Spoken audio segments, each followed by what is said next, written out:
Merci beaucoup, Dr Macoumba Diouf. Je suis le directeur de l'horticulture, ancien directeur général de l'Institut sénégalais de recherche agricole ISRA. Merci beaucoup DG, merci beaucoup pour cette opportunité que vous nous offrez d'échanger avec nos amis et frères africains sur une question aussi importante que l'horticulture au Sénégal, certes, mais aussi en Afrique et dans le monde. Chez nous, au Sénégal, l'horticulture qui fait l'objet d'une direction nationale au sein du ministère de l'Agriculture et de l'Équipement rural, a été créée cette direction en 1993 par arrêté et qui définit ou qui délimite le sous-secteur horticole par 4 domaines, pour ne pas parler de filières. Le domaine des cultures maraîchères, c'est-à-dire les cultures légumières. Ça comprend aussi les cultures fruitières, donc l'arboriculture fruitière. Ça comprend également la floriculture, exactement comme vous disiez tout à l'heure. Et un 4e et dernier, ce qu'on appelle les plantes ornementales. Donc voilà les 4 domaines que renferme l'horticulture au Sénégal. Donc quand on dit horticulture au Sénégal, ça veut dire cela. Mais il est vrai que c'est surtout 2 d'entre ces domaines qui sont plus connus. C'est les cultures maraîchères, donc les cultures de légumes, et les cultures fruitières. Pour la floriculture, c'est surtout en ville, tel qu'à Dakar, un peu à Thiès et à Ziguinchor, que ça se développe. Donc, c'est ça. Maintenant, pourquoi est-ce que l'État du Sénégal a décidé d'ériger ce sous-secteur en direction? Avant, d'abord, il fallait dire que c'était presque un bureau au ministère, une sorte de division après, et maintenant, une direction qui renferme 3 ou 2 divisions. Une division qui s'occupe de tout ce qui est réglementation, d'accord, et promotion des cultures horticoles, et une division qui s'occupe de marché. Donc, voilà les 2 composantes. Le dernier porte sur le bureau administratif et financier. On a aussi des stations à l'intérieur du pays qu'on appelle des établissements spéciaux. Donc, sa mission, c'est d'élaborer d'abord et de soumettre à qui de droit, donc aux autorités, à chaque instant, une politique en matière de promotion des cultures horticoles. C'est notre première mission. La deuxième, c'est d'assister le soutien, d'assister les exploitants horticoles, surtout les petits. Je reviendrai aux grands, l'agrobusiness. Les petits, en tout cas, en termes de mesures de soutien pour l'accès équitable aux intrants, les semences, les engrais chimiques ou biologiques ou organiques, le matériel agricole.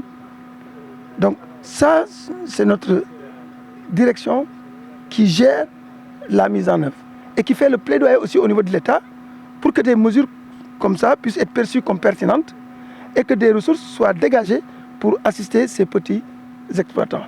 C'est à nous aussi de suivre l'utilisation de cet appui et son impact sur le terrain, en termes de productivité, en termes de qualité.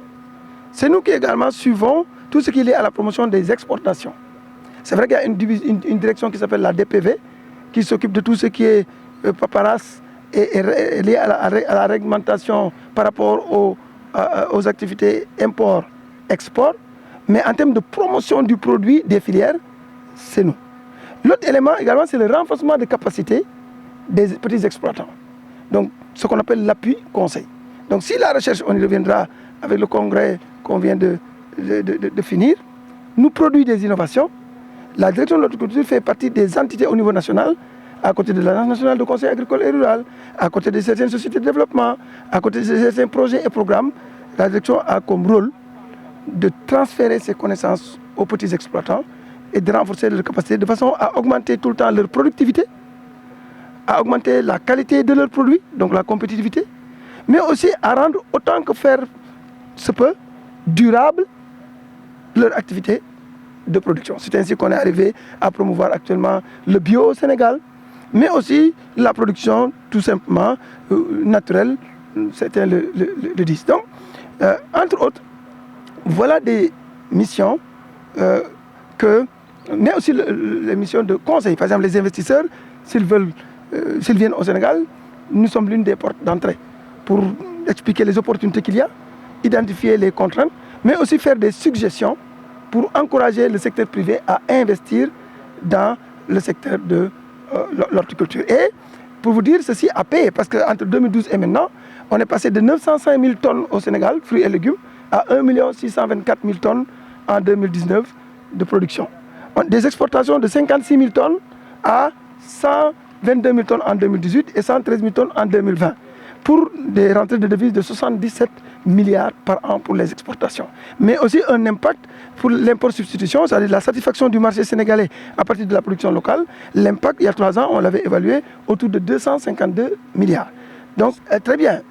Je vais vous dire, avec ces annonces, je vous dis tout de suite, c'est le sous-secteur le plus dynamique de notre agriculture aujourd'hui, sans conteste.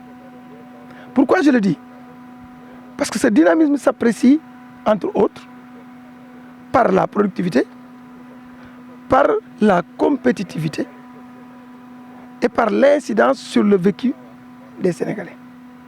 Par la productivité, on est autour de 25 à 30 tonnes à l'hectare en moyenne pour les cultures horticoles, contre moins d'1 tonne à l'hectare pour les cultures pluviales. Donc il n'y a pas photo.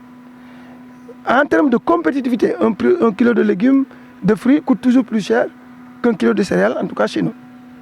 En termes d'intensité culturelle, c'est-à-dire que vous avez au moins 2 campagnes par an, maximum 3.